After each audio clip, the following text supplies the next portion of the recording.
감정평가의 분류.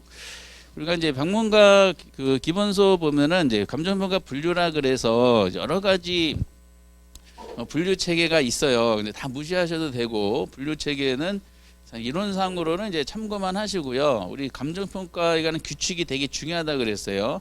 이 규칙에 보면은 우리가 분류라고 얘기하는 내용이 관련되는 게 있어요. 그래서 특히 두 가지가 있는데 시험에 자주 나오죠. 감정평가에 관한 규칙이라는 테마 안에서 자주 등장하는데 먼저 이제 감정평가에 관한 규칙 제6조를 보시면은 현황기준평가 원칙이라는 게 있어요. 분류체계 중에서 원칙.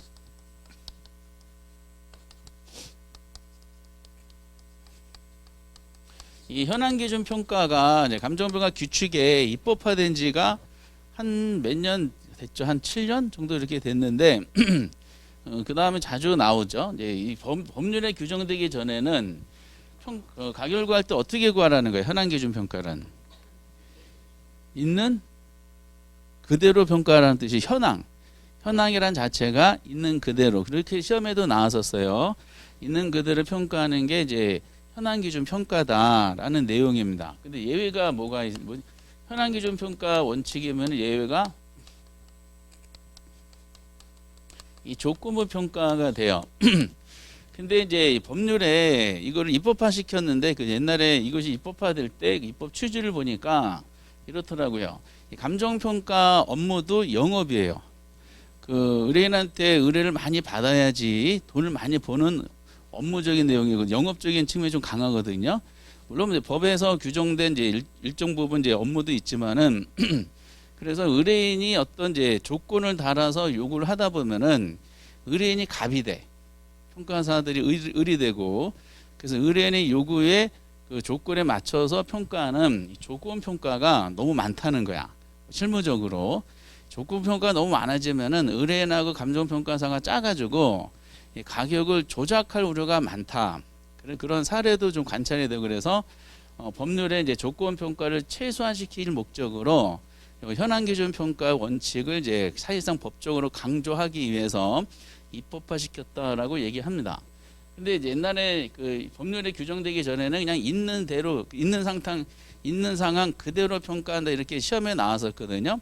근데 이게 입법화됐어. 그거 어떻게 내겠어? 조문들을 내겠지. 그래서 현황기준 평가를 할 때 이게 원칙인데 이 문구를 통해서 한 서너 번 나왔어요. 실제 시험에서도. 근데 아직까지는 틀리게 되질 않았더라고. 계속 감정평가는 규칙 문제를 내면서 계속 옳은 집으로 내고 있는데 현황기준평가라는 말이 딱 나오잖아요. 이 뭐 세 줄로 되어 있는 원칙상의 문구 중에서 여러분들이 키워드를 잡으셔야 돼. 깜짝이야. 어느 게 키워드일까요? 먼저 기준 시점이 키워드예요. 여기 기준 시점 또 나왔죠. 그리고 또 하나가 있죠. 두 번째 키워드. 이용 상황. 이게 있는 상황 그대로 평가하는 거거든요. 다만 이제 의뢰인이 이 이용 상황을 악용할까봐 이게 실제용 상황이야. 실제용 상황을 이제 악용할까봐 가로친 거 있죠. 불법적이거나 일시적 이용은 제외한다라는 내용이죠. 그래서 이제 가로친 것이 없으면요, 아마 악용하는 사례가 많을 거야. 예를 들어서 어떤 사람이 그 갑돌이라는 사람이 토지를 가지고 있어요. 토지가 지목이 답이야. 뭐 하는 땅이에요? 농사짓는 땅이죠. 한 1000평이 있어요.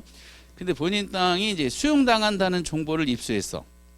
그럼 수용당한 보상비가 나오기, 보상평가로 평가사들이 쫙 깔려지겠죠. 그러면 이제 답이니까 뭐로 평가하겠어요? 답으로 평가하겠지. 근데 이제 현황기준 평가를 악용하고 싶어. 그 정보를 한 달 전에 입수했어. 보상계획 공고 나기 전에. 그래서 미리 정보를 입수한 그 의뢰인, 그 갑돌이라는 사람은, 토지 소유자는 그 땅에다가 건물 막 짓기 시작해. 한 달에 보상계획 수용 공고가 나와가지고 보상 평가로 평가사들이 이제 현장에 왔어요. 근데 공고상 지목은 답이죠.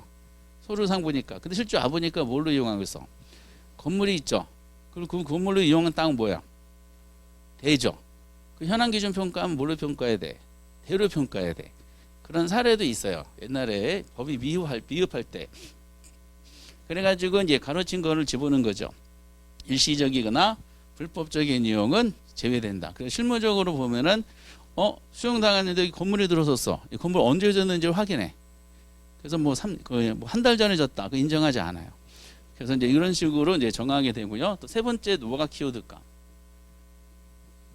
그렇죠. 공법상 제한을 받는 상태, 받지 아니한 상태. 그냥 공법상 제한은 그냥 수명이에요. 무조건 받는 상태를 평가하는 거. 그래서 현황 기준 평가 뭐냐? 기준 시점, 이용 상황, 공법상 받는 상태. 이 세 가지의 단어가 제대로 붙어 있는 확인하시면서 이걸 언젠가 틀리게 내겠지. 지금까지 서너 번 해서 한 번도 틀리게 내지 않았었거든요. 그럼 틀리게 낼 때 먼저 기준 시점을 건드릴 가능성이 있겠죠. 다른 쪽에서 기준 시점이 나왔던 거를 만약에 예를 들면은 무슨 시점으로 낼 수 있을까? 아니, 이렇게 틀리게 낼 때. 현재 시점으로 낼 수가 있어요. 현재 시점, 준공 시점 이렇게 낼 수가 있기 때문에 아니면 조사 시점 별말을 다 집어넣어요. 무조건 뭐다? 기준 시점.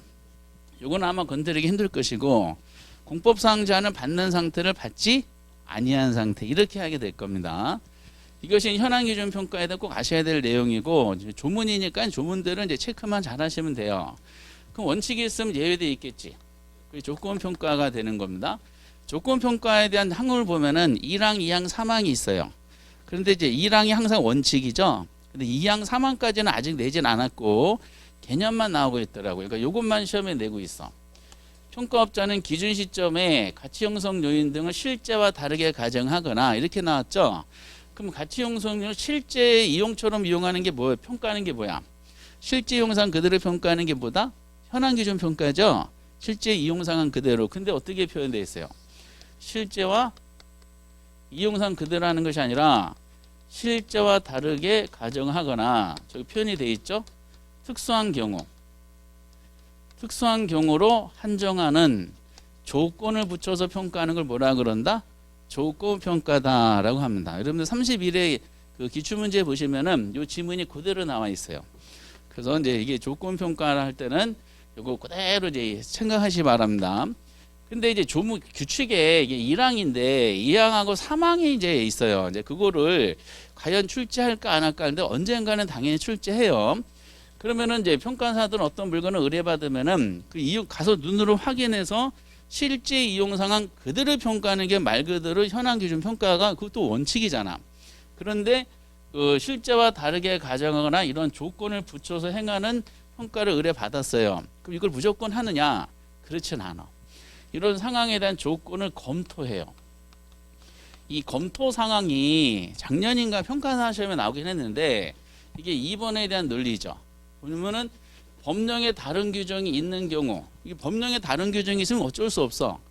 법대로 해야 되니까 그런 경우를 제외하고. 그럼 이 말은 무슨 뜻이다? 아까 이런 조건을 제시한 거 있죠.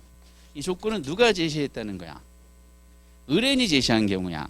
그 의뢰인이 어떤 조건을 제시했다 해서 무조건 평가하는 것이 아니라 이 제시된 조건에 대해서 검토하죠. 검토 사항이 몇 개 있냐? 여기 있지. 합리성, 또 뭐 적법성, 그리고 실현 가능성. 요 세 가지를 그러니까 이런 게 참 문제 내기가 편한 거야. 검토 상황이 뭐냐? 세 가지 내용이죠. 합리, 적법, 실현 가능성.